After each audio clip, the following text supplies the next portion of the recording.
Hello student, welcome to my YouTube channel PBG tricky classes. Class 10 के पिछले video में हमने पढ़ा था केमिस्ट्री में पार्ट 3 के धातु और अधातु के बारे में, जिसमें हमने देखा था कि धातु और अधातु के भौतिक गुण को लेकर दोनों में क्या समानताएं हैं और क्या विभिन्नता हैं। ठीक है, बहुत ज़्यादा उसमें विभिन्नता देखने को मिली थी। उसका हमने देखा उसमें कुछ अपवाद देखने को मिले, ठीक है, जो एग्जाम के बुक से बहुत इंपॉर्टेंट थे। आज इस वीडियो में हमें पढ़ना है कि रासायनिक गुण दोनों में कैसे अलग अलग होते हैं।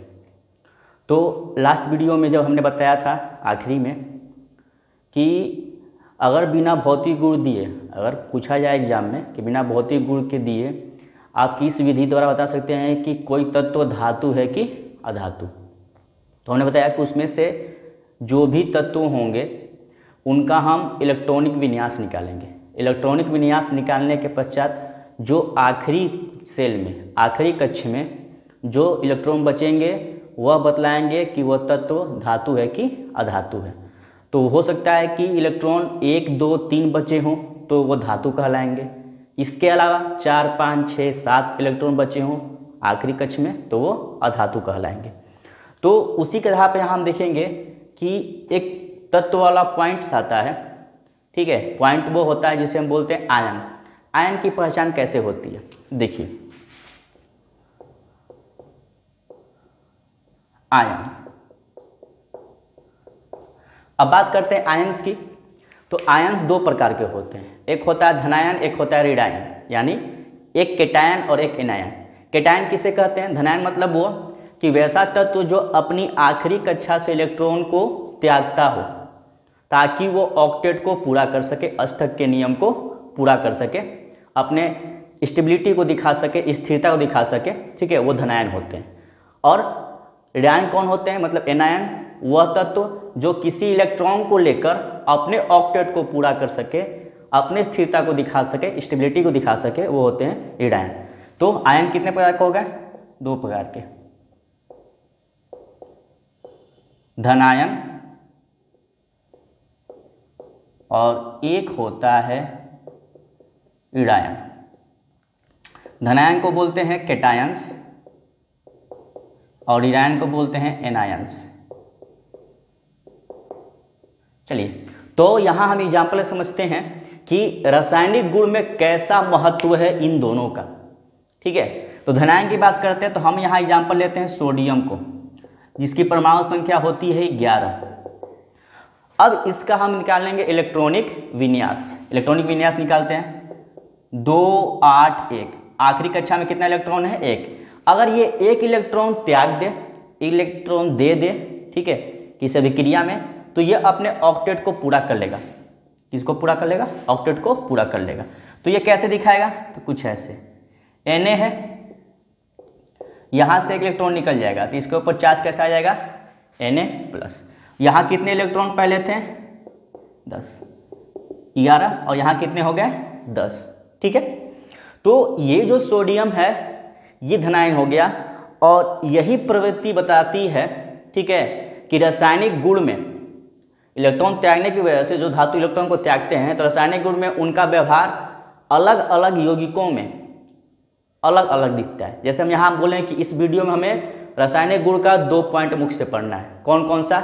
जल के साथ संयोग और वायु के साथ संयोग, जिसे मुख्य रूप से ऑक्सीजन के साथ संयोग हमें पढ़ना है। तो इस 2 वीडियो में जब हम पढ़ेंगे तो ये बहुत मुख्य पॉइंट होगा। कौन? धनायन और ऋणायन वाला। तो ये पॉइंट आपको जाना जरूरी है। अब ऋणायन का एग्जाम्पल आप ले लीजिए। हमने बोला क्लोरीन, परमाणु संख्या कितनी होती है? 17। तो इसका कॉन्फ़िगरेशन करेंगे 2, 8, 8, 7, 2, 8, 8, 7 हो गया। बाहरी कक्ष में कितने इलेक्ट्रॉन है? 7। तो ये चाहेगा कि ऑक्टेट को पूरा करे, तो 7 इलेक्ट्रॉन दे के नहीं कर पाएगा, इलेक्ट्रॉन किसी से लेगा ताकि वो अपने ऑक्टेट को पूरा कर सके। तो ये इलेक्ट्रॉन क्या होगा? तो यहां से होगा क्लोरीन प्लस 1 इलेक्ट्रॉन, और ये बन जाएगा Cl-। यहां था 17 इलेक्ट्रॉन, यहां कितने हो गए? 18 इलेक्ट्रॉन, ठीक है। तो ये समझना है ऋणायन और धनायन के बारे में, क्योंकि इसका इंपोर्टेंस बहुत ही जरूरी है रासायनिक गुण में, ठीक है, चलिए हम लोग स्टार्ट करते हैं रासायनिक गुण के बारे में। तो सबसे पहला पॉइंट हम लोग का आता है ऑक्सीजन के साथ संयोग। तो कोई भी धातु जब ऑक्सीजन के साथ संयोग करेगा, तो सबसे सिंपल समझना ये है कि कोई भी धातु हो, ठीक है, जब वो ऑक्सीजन के साथ संयोग करेगा तो वो धातु ऑक्साइड बनाएगा। क्या बनाएगा? धातु ऑक्साइड। जैसे यहां देखना हमको कि धातुएं ऑक्सीजन के साथ संयोग कर धातु ऑक्साइड बनाती हैं। अब इसी चीज को हम एग्जाम्पल से समझेंगे, ठीक है, कैसे करेंगे तो उस चीज को हम एग्जाम्पल से समझेंगे। तो ये पॉइंट आप अपने नोट्स में डालिएगा। अब आते हैं हम लोग एग्जाम्पल समझते हैं, ठीक है, कि कैसे कोई धातु ऑक्सीजन के साथ संयोग कर धातु ऑक्साइड बनाएगा। चलिए, तो हम कोई धातु लेते हैं, पहले हम लेते हैं सोडियम को। जब सोडियम ऑक्सीजन के साथ संयोग करेगा तो बनाएगा Na2O, ठीक है। अब इसको आखिरी में हम संतुलन करना जानेंगे, कैसे संतुलन करना है हमें। इसी के अलावा हम एक और एग्जाम्पल लेते हैं पोटेशियम का। इसका भी संयोग कराते हैं ऑक्सीजन से। ये पोटेशियम ऑक्सीजन से संयोग करेगा तो ये बनाएगा K2O। इसी के अलावा हम ले लें मैग्नीशियम का, ऑक्सीजन के साथ संयोग कराए हम लोग तो ये बनाएगा MgO। एल्युमिनियम को ले लें, ऑक्सीजन के साथ संयोग कराए, ये बनाएगा Al2O3, ठीक है, Al2O3 बनाया। इसी के अलावा हम जिंक ले लें, ऑक्सीजन के साथ कराएं तो ये बनाएगा ZnO। इसके अलावा हम Fe ले लें, ऑक्सीजन के साथ संयोग कराएं तो ये बनाएगा Fe2O3। उसी के साथ हम ले लें Pb यानी लेड, सीसा, इसको ऑक्सीजन के साथ कम्बिनेशन कराएं तो ये बनाएगा PbO। उसी के अलावा एक और एग्जांपल मिले कॉपर, ऑक्सीजन के साथ कंबाइन कराएंगे तो ये बनाएगा CuO। तो ये कुछ एग्जांपल हैं जो धातुएं ऑक्सीजन के साथ संयोग करेंगी, जुड़ेंगी तो वो बनाएंगी धातु ऑक्साइड। ये पॉइंट आपको इंपॉर्टेंट दिमाग में डालने होंगे अच्छे से कि ये फिगर कभी भी एग्जाम में पूछेगा कि धातु जब ऑक्सीजन के साथ संयोग करती है तो क्या बनाती है। तो धातु ऑक्सीजन के साथ संयोग करेंगी, धातु ऑक्साइड बनाएगी। तो कहां दिख रहा है? तो यहां सारे एग्जाम्पल आपको दिख रहे हैं। ये सभी के सभी एग्जाम्पल क्या हैं? दिख रहे हैं। तो ये सभी क्या बना है? तो ये सभी बना है धातु ऑक्साइड, जैसे sodium oxide, potassium oxide, magnesium oxide, aluminium oxide, zinc oxide, ferric oxide, lead oxide, copper oxide. तो कुछ एग्जाम्पल हैं जो कंबाइन कर रहे हैं।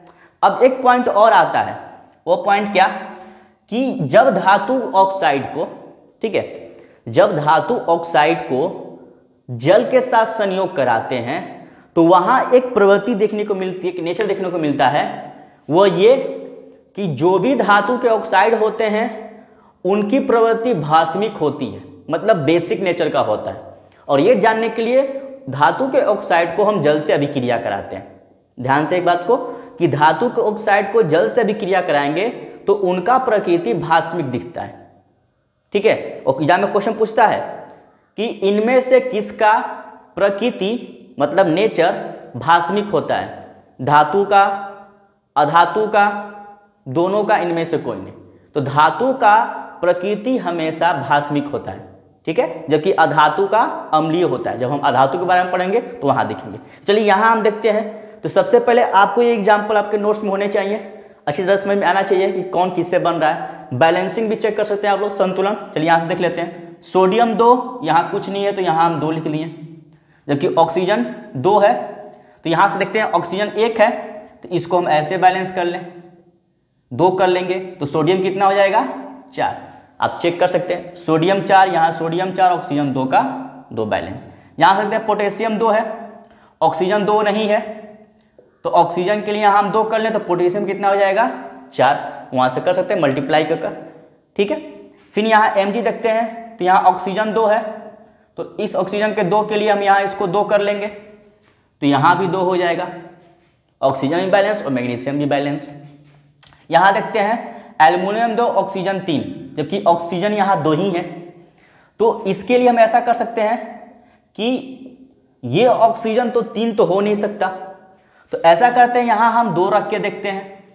तो एल्युमिनियम 4 ऑक्सीजन कितना हो गया 2 3 जा 6, तो यहाँ हम क्या कर लेंगे ऑक्सीजन को 6 कर लेंगे और एल्युमिनियम को कितना कर लेंगे 4, बैलेंस हो गया।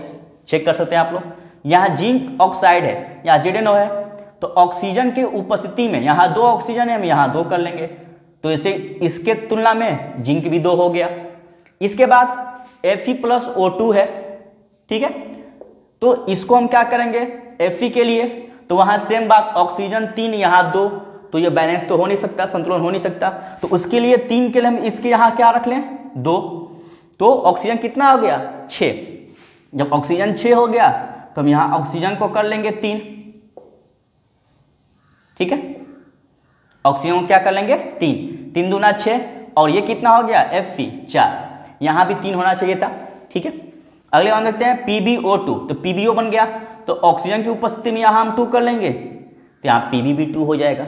यहाँ देखते हैं कॉपर के लिए, तो यहाँ भी सेम चीज वही है, यहाँ हम 2 कर लेंगे तो ऑक्सीजन भी बैलेंस, यहाँ 2, तो सारा ऑक्सीजन का खेल है। ऑक्सीजन की उपस्थिति की वजह से संतुलन क्या हो रहा है, थोड़ा डिस्टर्ब हो रहा है, जिसको हम संतुलित कर रहे हैं, ठीक है, असंतुलन से संतुलन कर रहे हैं। तो ये एग्जाम्पल सभी हो गए सारी चीज को लेकर।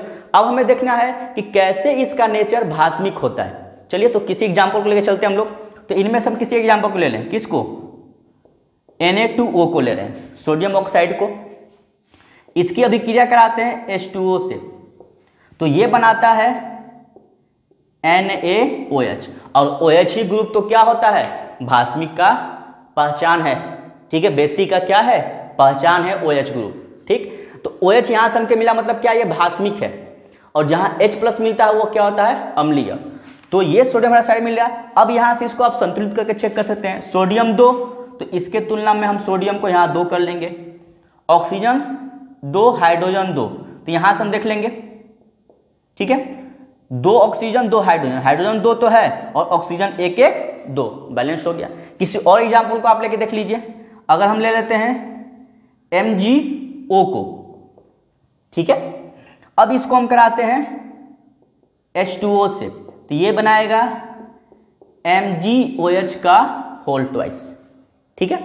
इसको हम पुनः चेक कर लेंगे बैलेंस के तौर, मतलब संतुलन के तौर पर। तो यहाँ मैग्नीशियम 1, यहाँ भी 1, hydrogen 2 oxygen 2, oxygen 2 hydrogen 2, balanced है। तो ये नेचर बतलाता है क्या है कि जो भी धातु के ऑक्साइड होते हैं जब उनकी अभिक्रिया जल से कराएंगे तो वो बनाएंगे भास्मिक प्रकृति की। कैसे बनाएंगे भास्मिक। इसके अलावा आप और भी एग्जाम्पल ले सकते हैं, एल्युमिनियम ऑक्साइड को भी ले सकते हैं, ठीक है। तो सारे एग्जाम्पल आप लिख कर देख सकते हैं, सभी के सभी क्या बनाएंगे भास्मिक। तो यहां से क्या पॉइंट निकलेगा आपका, ठीक है, यहां आप एक पॉइंट जोड़ सकते हैं अपने नोट्स में कि धातु ऑक्साइड जब जल के साथ अभिक्रिया करते हैं तो बनाते हैं धातु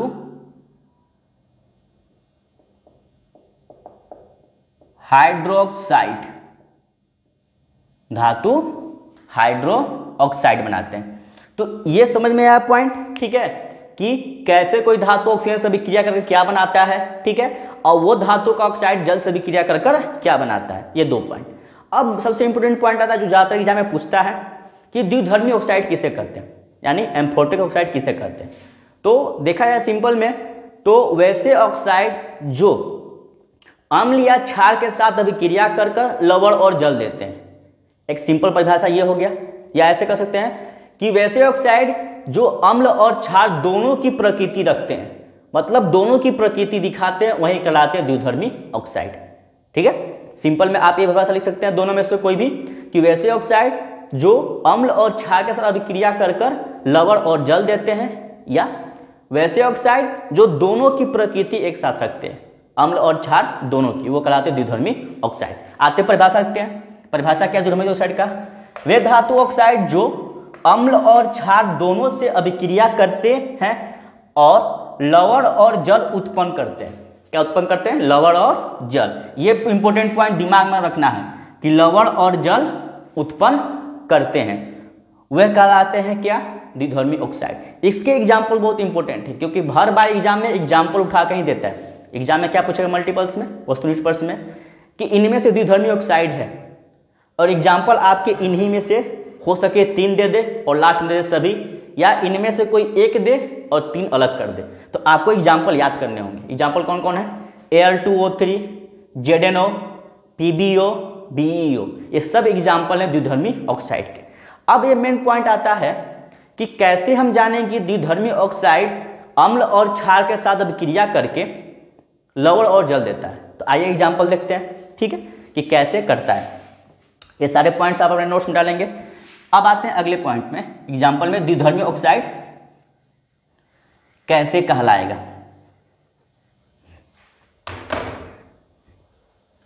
चलिए, तो कोई भी एग्जाम्पल में लेते हैं। पहले हम Al2O3 को लेते हैं। Al2O3 को अभिक्रिया कराते हैं हम HCl से, ठीक है। इसको थोड़ा इधर से लिखते हैं। Al2O3 का अभिक्रिया कराते हैं HCl से, तो ये बनाता है AlCl3 प्लस H2O। ध्यान देना है, कह क्या रहा था कि लवण और जल उत्पन्न करते हैं। तो ये क्या है? लवण है और ये क्या है? जल है, ठीक है। तो लवण क्या? ये एल्युमिनियम क्लोराइड है। इसके बाद हम संतुलन चेक कर लेते हैं, क्योंकि देखिए रसायन में अगर आप 10th क्लास पढ़ रहे हैं तो जरूरी है संतुलित असंतुलित करना किसी भी रासायनिक अभिक्रिया को, क्योंकि ये इंपोर्टेंसी अगर आप बनाए रखेंगे, ठीक है, नियमावली बनाए रखेंगे, तो आगे जब हायर क्लास में जाएंगे तो वहां भी संतुलन आपको जानना जरूरी होगा। तो यहां संतुलन कर लेते हैं। एल्युमिनियम 2, तो एल्युमिनियम 2 के लिए हम यहां क्या कर लेंगे? 2 कर लेंगे। पहले सिंपल देखते हैं। एल्युमिनियम 2 हुआ तो क्लोरीन कितना हो गया?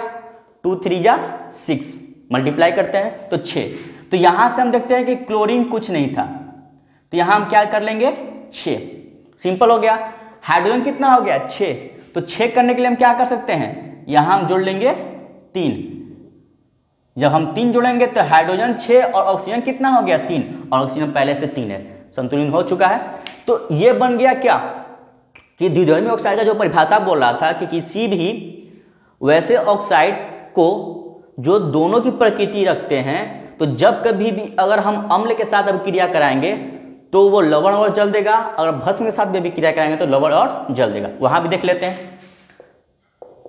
Al2O3 को NaOH से कराते हैं, ठीक है।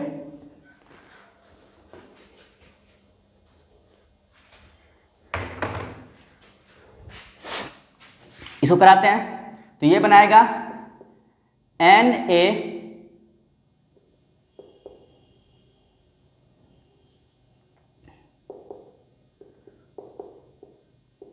प्लस H2, ठीक है। अब इस चीज को हम बैलेंसिंग में चेक करेंगे, ठीक है। क्या करेंगे? बैलेंसिंग में चेक करेंगे। एक मिनट,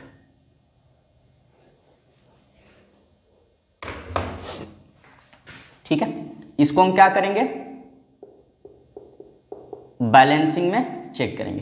तो देखिए ये क्या बना? Sodium aluminate. रासायनिक सूत्र भी याद करना है, तो यहां हम लिख देते हैं सोडियम एल्यूमिनेट। Sodium aluminate. तो यहां से हम चेक कर लेंगे संतुलन के लिए। तो देखिए संतुलन क्या हो रहा है, ये भी अपने आप में क्या है? लवण है। क्या है? लवण और वो जल। तो यहां से हम देखते हैं एल्युमिनियम 2, तो इसके लिए हम क्या कर देंगे? एल्युमिनियम को 2 कर लेंगे। तो एल्युमिनियम 2 हुआ तो ऑक्सीजन कितना हो गया? 4 1 5, जबकि 3 1 4 ही हो रहा है। क्या? ऑक्सीजन। सोडियम इसके लिए कितना हो जाएगा? 2। सिंपल, ठीक है। अगर साफ ना दिख रहा हो तो फिर से हम यहां लिख देते हैं Al2O3 प्लस, यहां 2 हो गया, ठीक है। तो सोडियम जब यहां 2 हुआ तो हाइड्रोजन और ऑक्सीजन भी 2 हो गए, ठीक है। एल्युमिनियम भी 2 हो गया। अब हमको देखना है कि ऑक्सीजन कितना हो गया? 2 3 2 5, 2 दूना 4 1 5, हाइड्रोजन 2 का 2 हो गया, सोडियम 2 का 2, सब बैलेंस्ड हो गया। तो ये थे चेक करने के लिए कि कैसे हम कह सकते हैं कि द्विधर्मी ऑक्साइड, ठीक है, द्विधर्मी जो ऑक्साइड है वो अम्ल और भस्म दोनों की प्रकृति रखता है। तो हमने यहां देखा एक एग्जांपल लेकर Al2O3 के लिए, दोनों के साथ तो दोनों में क्या मिला, लवण और जल मिला, लवण और जल मिला। एक में क्या मिला, एल्युमिनियम क्लोरेट, ठीक है, दूसरे में सोडियम एल्यूमिनेट, ठीक है। ये एग्जांपल अपने पास आप रखिएगा अच्छे से, ठीक है। इसके अलावा कोई भी एग्जांपल आप ले सकते हैं, ZnO, PbO, BeO, किसी भी से चेक करेंगे आप लोग तो वहां लवण और जल मिलेगा। तो ये कहलाता है द्विधर्मी ऑक्साइड। ये 2 पॉइंट होने के बाद अब आता है अगला पॉइंट, ठीक है, कि जल के साथ कोई धातु अभिक्रिया करके क्या बनाता है। देखिए, जब जल की बात आती है तो 3 प्रकार के जल पर हम कार्य करते हैं। पहला तो वो ठंडा होना चाहिए यानी कोल्ड, दूसरा गर्म यानी हॉट, और तीसरा वाष्प यानी वेपर। 3 प्रकार के जल पर कार्य करते हैं अलग अलग प्रकार के धातु, ठीक है, क्योंकि सबकी प्रकृति एक समान नहीं होती। क्योंकि हम यहाँ जब चेक करेंगे तो देखिए, चेक करने के लिए सबसे बड़ा चीज यहाँ पर हो गया कि हमने जितने एग्जाम्पल लिए तो सारे एग्जाम्पल में देखना क्या होगा, ठीक है, वो ये होगा कि सोडियम और पोटेशियम बहुत ही अधिक अभिक्रियाशील धातु होते हैं। ये बात याद रखनी है कि सोडियम और पोटेशियम बहुत अधिक अभिक्रियाशील धातु होते हैं। और ये क्वेश्चन पूछता है एग्जाम में कि क्यों सोडियम और पोटेशियम को केरोसिन में डुबाकर रखा जाता है, ठीक है। तो आंसर ये होगा क्योंकि ये दोनों कमरे के ताप पर ही अधिक अभिक्रियाशील होते हैं और अभिक्रिया कर कर जलने लगते हैं, इसीलिए इनको हम केरोसिन में डुबाकर रखते हैं। तो हम अगर दिखाना चाहेंगे तो सबसे ज्यादा रिएक्टिव कौन हुआ, सोडियम, फिर पोटेशियम, फिर उसके बाद हम आएंगे, ठीक है। तो हमने देखा कि मैग्नीशियम, ध्यान दीजिएगा, magnesium, aluminium, lead, zinc, copper, ये सभी के सभी, ठीक है, कमरे के ताप पर ऑक्सीजन के उपस्थिति में इनको अगर हम जलाते हैं, मतलब क्या, गर्म करते हैं, ठीक है ना। जबकि ये दोनों ऑक्सीजन की उपस्थिति में अभिक्रिया कर ले रहे हैं, मगर वो सब ऑक्सीजन की उपस्थिति में गर्म करने पर अभिक्रिया करेंगे। कौन कौन, तो यहां हम लिख देते हैं, मैग्नीशियम, एल्युमिनियम, जिंक और कॉपर। तो ये सभी के सभी क्या है कि मौजूद कमरे के ताप पर ऑक्सीजन की उपस्थिति में जब गर्म करते हैं धीरे धीरे, तब ये ऑक्साइड बनाते हैं, ठीक है। इसके बाद आता है Fe, आयरन। आयरन भी अभिक्रिया करता है ऑक्सीजन की उपस्थिति में, जहां आप पढ़े होंगे जंक लगना, लोहे में जंक लगना। तो लोहे में जंक बहुत ही धीरे धीरे लगता है, ग्रेजुअली लगता है, बहुत धीरे धीरे, जो पता नहीं चलता है, ठीक है। बहुत काफी समय बाद पता चलता है कि इसमें जंक लगा है। तो जंक कैसे लगता है, तो तापमान, आर्द्रता और वायु की उपस्थिति में वो जो मौजूद धातु है वो धीरे धीरे अपने परत को खोता जाता है, उसी को बोलते हैं जंक लगना। तो कॉपर से पहले Fe आ सकता है, यहां क्या आ जाएगा, उसके बाद कॉपर, क्योंकि कॉपर बहुत काफी समय लेता है अभिक्रिया करने में। क्योंकि कभी देखा था कॉपर की जो बर्तन होते हैं, तांबे के बर्तन, उनमें काले काले धब्बे आ जाते हैं, बहुत काफी समय बाद वो अभिक्रिया कर पाता है ऑक्सीजन के उपस्थिति में ऑक्साइड बनाने में। इसके बाद आखिरी में कौन आते हैं, तो आखिरी में आते हैं सिल्वर यानी चांदी और सोना, जो ऑक्सीजन की उपस्थिति में अभिक्रिया नहीं करते हैं, दोनों अभिक्रिया कभी नहीं करते। तो कौन होंगे, Au और Ag और Au, ठीक है ना। तो ये हुआ बढ़ते क्रम में। इस सीरीज को याद करना होगा कि ऑक्सीजन की उपस्थिति में कैसे कैसे अभिक्रिया कौन कौन से धातु करते हैं। सबकी एक नियमावली नहीं होती, सबके सब अलग अलग अभिक्रिया करते हैं अपने स्तर के हिसाब से, अपने मुख्य गुणों के हिसाब से। तो ये क्रम हुआ ऑक्सीजन के साथ धातुओं को अभिक्रिया करने की। अब जल के साथ था तो हमने कहा कि ठंडा, गर्म और वाष्प के रूप में करेगा। तो आइए देखते हैं जल के साथ कैसे करता है। देखिए, तो जल के साथ करने के लिए यहां भी एक ट्रिक होगा आपके लिए कि धातु जब जल से अभिक्रिया करेगा, कोई भी जल हो, ठंडा, गर्म, वाष्प, कोई भी जल हो, तो धातु ऑक्साइड और हाइड्रोजन गैस देगा। क्या देगा, धातु ऑक्साइड और हाइड्रोजन गैस बाहर निकलेगा। और एक टर्म यहां इंटरकनेक्ट होता है, किससे जुड़ता है, ऑक्सीजन वाले से। जहां हमने बतलाया था कि धातु ऑक्साइड जल से अभिक्रिया करके धातु हाइड्रोक्साइड बनाते हैं, और सेम प्रोसेस यहां आएगा कि जो धातु ऑक्साइड जल से अभिक्रिया करा रहे हैं तो धातु हाइड्रोक्साइड बन रहा है। सेम वही चीज है। अब हमको देखना है कि कौन कौन से धातु किस प्रकार के जल से अभिक्रिया करते हैं, कौन ठंडे जल से करता है, कौन गर्म जल से करता है, ठीक है, और कौन वाष्प से करता है। आइए देखते हैं। देखिए, ठंडे जल से जल के साथ क्रियाशील कौन कौन होंगे, सोडियम, पोटेशियम, कैल्शियम। कैल्शियम देखिए दो प्रकार की प्रकृति दिखाता है। एक तो होता है कि ठंडे जल के साथ तो कर ही कर रहा है, मगर कभी कभी गर्म जल के साथ करता है तो हाइड्रोजन इससे बाहर नहीं निकल पाता है, इसके साथ चिपका रहता है और बुलबुले के रूप में वो चिपचिपा हो जाता है। ठीक है, कैल्शियम जब हल्के गर्म पानी के साथ इनको गर्म किया जाता है, गर्म पानी में डाला जाता है, तो कैल्शियम जब भी बनाता है अपना धातु ऑक्साइड तो हाइड्रोजन वहां से लाइब्रेट नहीं हो पाता, उसका चिपचिपा रहता है, चिपका रहता है हल्का बुलबुले टाइप का। ठीक है, इसके बाद आता है गर्म जल के साथ। तो गर्म जल के साथ कौन आएगा, Mg। कभी कभी मैग्नीशियम वाष्प के साथ भी अभिक्रिया करता है। जो हमने पढ़ा था यहां पर कि मैग्नीशियम कमरे के ताप पर ऑक्सीजन की उपस्थिति में गर्म करने पर जलता है। ठीक है, तो यहां क्या हो गया कि गर्म जल के साथ Mg अभिक्रिया तो करेगा ही करेगा, मगर वाष्प के साथ भी करता है। इस बात को याद रखना आपको कि वाष्प के साथ भी Mg अभिक्रिया करता है। तो वाष्प करने का अर्थ ये होगा कि मान लीजिए हमने एक टेस्ट ट्यूब लिया, टेस्ट ट्यूब है, यहां से एक स्टैंड है, ठीक है, एक स्टैंड है, तो इस ट्यूब की प्रखनली बहुत लंबी है। इसमें हमने क्या किया कि एक जगह किनारे पर हमने कुछ लोहे के और एल्युमिनियम, मैग्नीशियम, जिंक सबके टुकड़े रख दिए हमने मिक्सचर में। ठीक है, रख दिया, थोड़ी थोड़ी दूरी पर रख दिया हमने।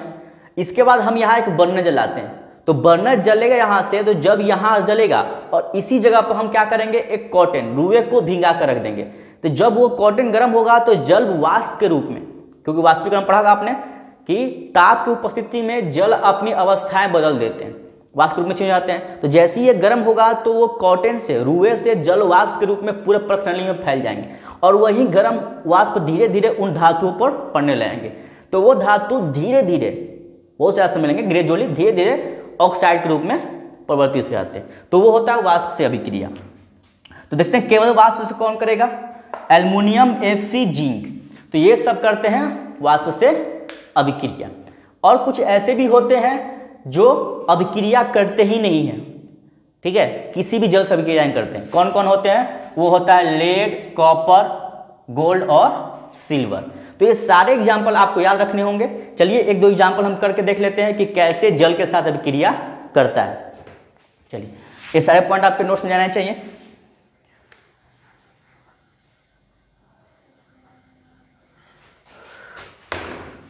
चलिए देखते हैं। तो हमने कहा कि यहां से हम लेते हैं सोडियम को, जब ये जल के साथ अभिक्रिया कराएगा तो बनाएगा NaOH प्लस H2। ठीक है, क्या बनाएगा, NaOH प्लस H2 बाहर हो गया। उसी तरह पोटेशियम ले लीजिए, H2O से KOH प्लस H2, जहां हाइड्रोजन गैस बाहर हो रहा है। ठीक है ना। उसी तरह अगर आपको देखना होगा तो किसी धातु के ऑक्साइड को ले लीजिए, जो हमने पढ़ा था धातु के ऑक्साइड को, तो वहां सीधे धातु हाइड्रोजन ऑक्साइड बनाएगा, ये वाला डायरेक्ट बन जाएगा, हाइड्रोजन वहां लाइब्रेट नहीं होगा। वैसे एग्जाम्पल ले लीजिए आप, हमने कहा था कि Al2O3 को हम लेके देखते हैं और हम कराते हैं जल से अभिक्रिया, जबकि ये क्या है, धातु ऑक्साइड है। तो ये बनाएगा Al2OH का होल ट्राइस। ठीक है ना, Al2OH का होल ट्राइस। तो ऐसे एग्जाम्पल आपको लेकर करने होंगे, समझने होंगे कैसे वो करेंगे अभिक्रिया। अभिक्रिया के लिए आपको बता दिया है कौन ठंडे जल से करेगा, कौन गर्म जल से करेगा। ठीक है, अब उसी तरह अगर श्रेणी क्रम में हमको रखना होगा तो कैसे रखेंगे, तो चलिए देखते हैं श्रेणी क्रम में कैसे रखेंगे। ठीक है, तो श्रेणी क्रम में रखने के लिए हमें पता है कि सबसे ज्यादा अभिक्रिया सोडियम कर रहा है, तब पोटेशियम कर रहा है। इसके बाद हमारा कैल्शियम भी आ रहा है, कैल्शियम के बाद मैग्नीशियम है, इसके बाद aluminium, Fe, zinc, aluminium, Fe, zinc, इसके बाद कॉपर और सबसे कम Au और Ag।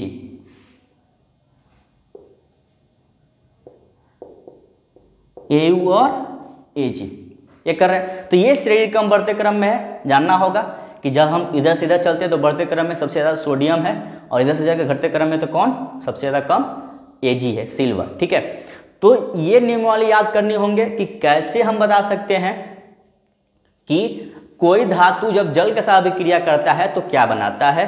तो ये टर्म आपको अपने दिमाग में रखने होंगे अच्छे से कि कोई भी धातु जब जल के साथ अभिक्रिया करेगा वो जल कैसा हो, ठंडा, गर्म, वाष्प, तो धातु ऑक्साइड और H2 गैस बाहर निकलेगा।